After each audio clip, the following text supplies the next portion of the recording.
pessoal, meu nome é Tamires, somos acadêmicos da Universidade Univar e hoje a gente vai falar um pouco sobre uma espécie de uma árvore muito conhecida no Brasil e que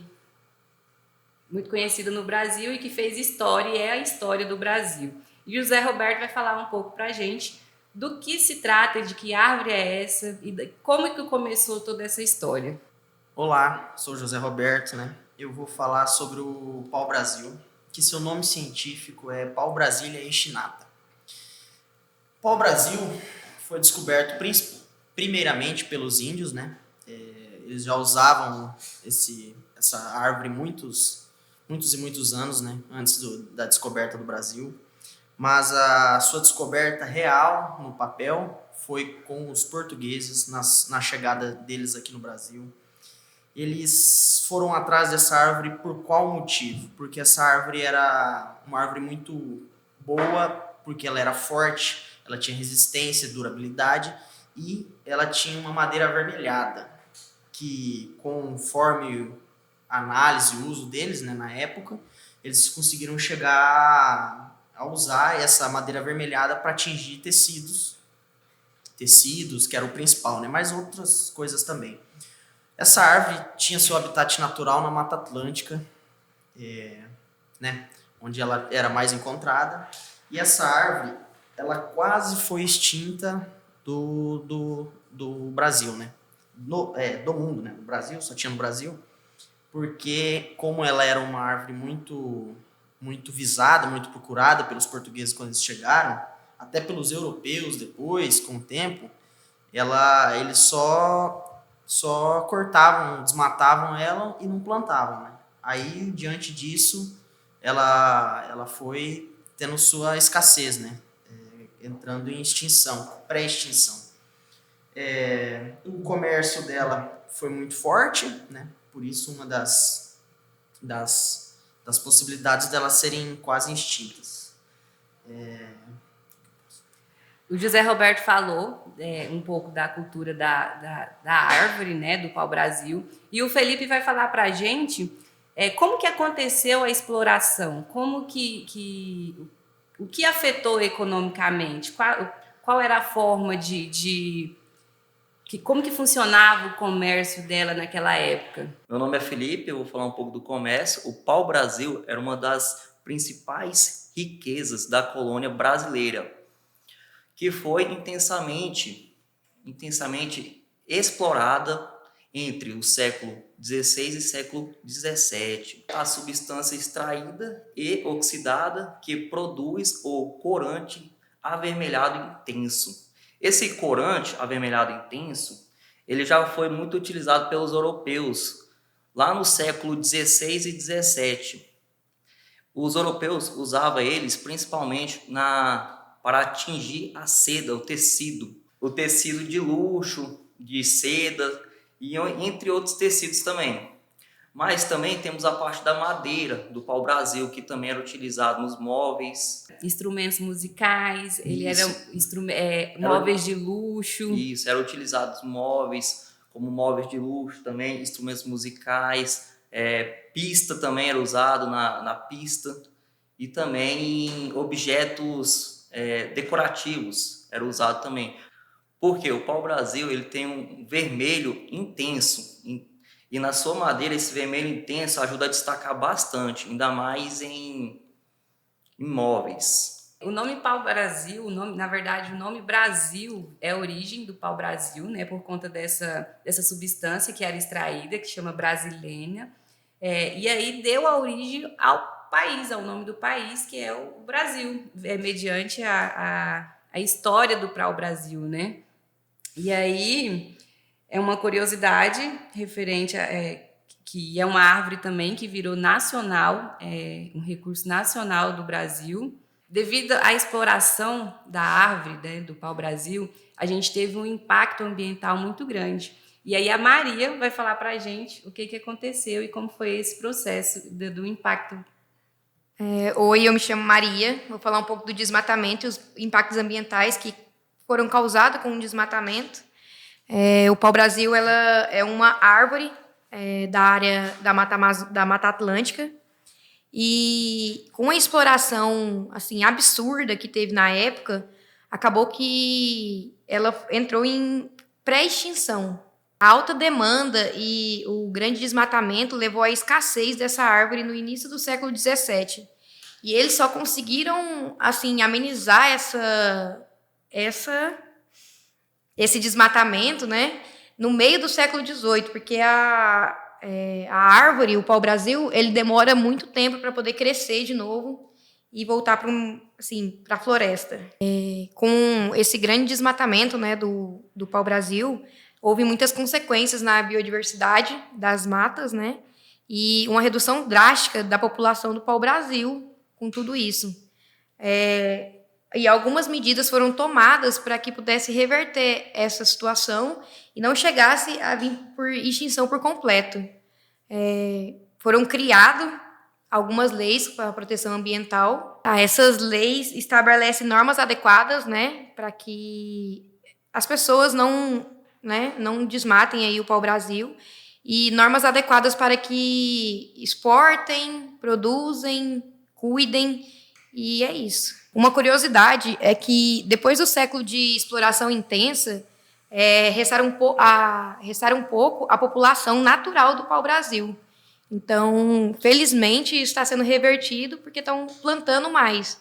Mas, antes dessas leis que foram criadas, ou dessas medidas que foram adotadas, né, o pau-brasil quase chegou à extinção total, de não ter mais nenhum pé de árvore plantado. Foi tão devastadora, né, o desmatamento no século XVII e XVIII, que a coroa portuguesa procurou medidas para conseguir remediar ou então regularizar esse desmatamento. Antigamente, então,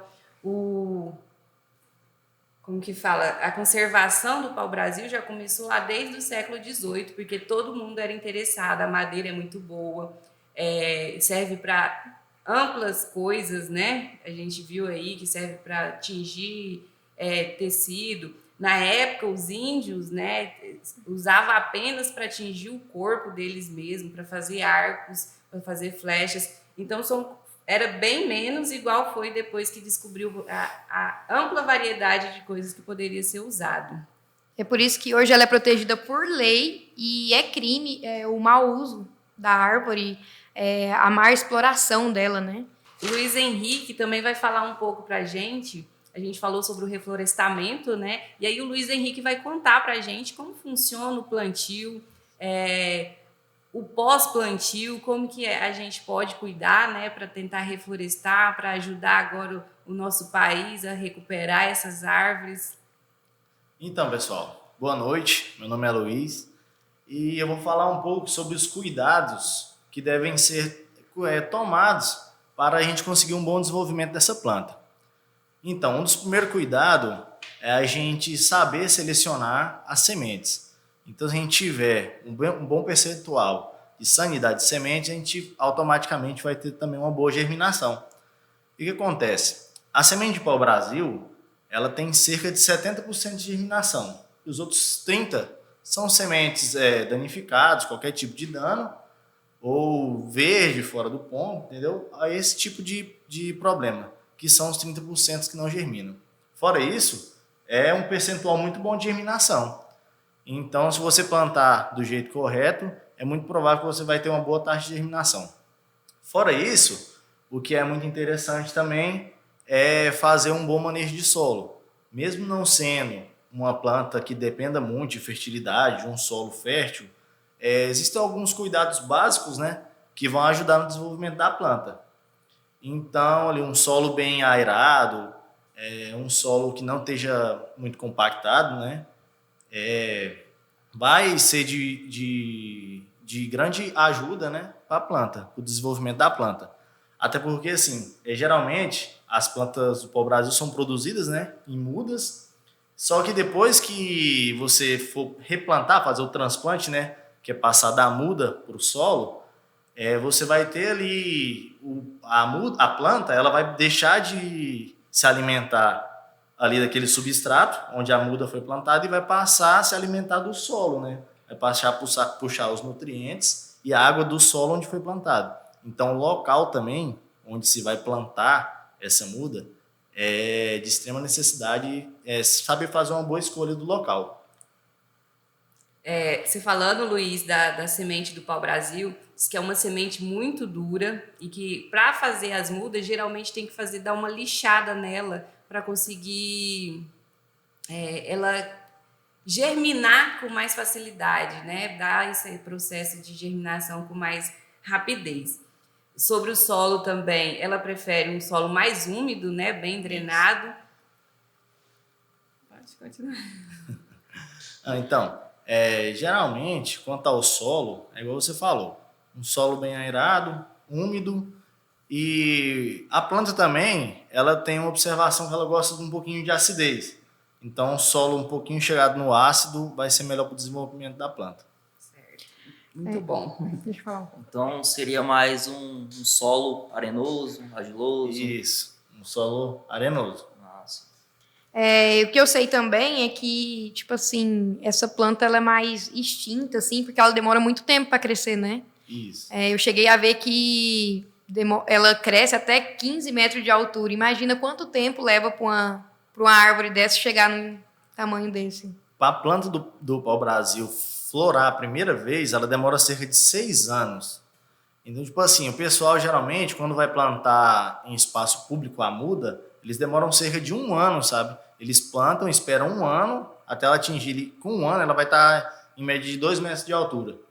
Então, tipo assim, eles esperam ela atingir ficar com mais vigor e tal, cerca de 2 metros de altura, para conseguir plantar num local público. Para transferir do local, né? Exatamente. Só que para jardim e esses outros destinações, aí uma muda de cerca de 30 a 40 centímetros, espaçamento aí de 3 a 5 metros, é uma boa opção já. Geralmente os viveiros e as hortas, eles começam a comercializar, né, as mudas a partir de 40 centímetros, 30 a 40 centímetros, Exatamente. para ter um percentual de sobrevivência maior. Isso. Até porque, o que acontece? O pau-brasil ele tem uma boa germinação. Só que após a semente germinar, ainda tem uma seleção de mudas, sabe? Por exemplo, você vai lá, planta 100 sementes. 70 vão germinar, só que nem todas vão ter um bom vigor. Então, após a germinação, ainda tem mais essa seleção, né? No caso de viveiros, né? São o pessoal que produzem as mudas.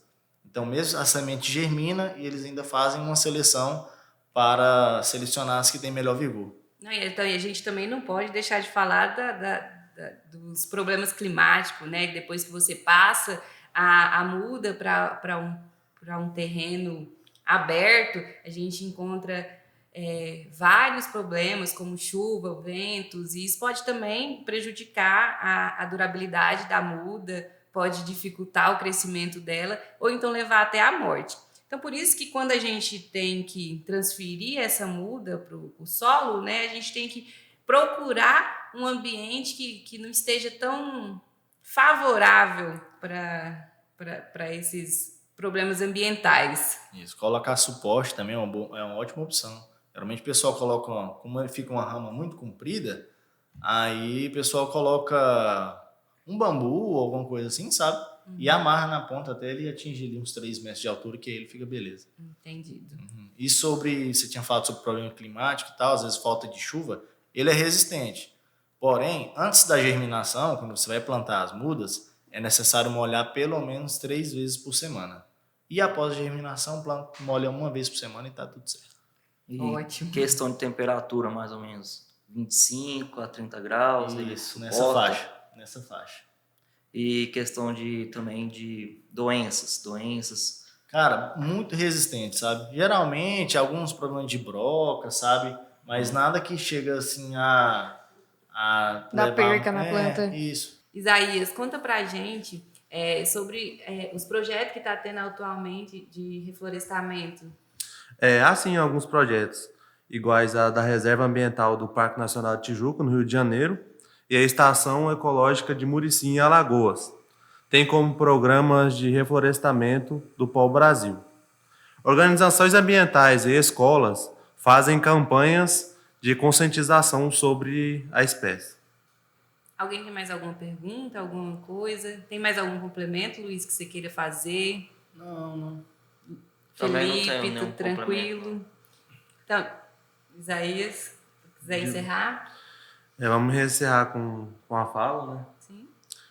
O pau-brasil faz parte da nossa identidade, né? E precisamos garantir que as gerações futuras possam conhecê-la.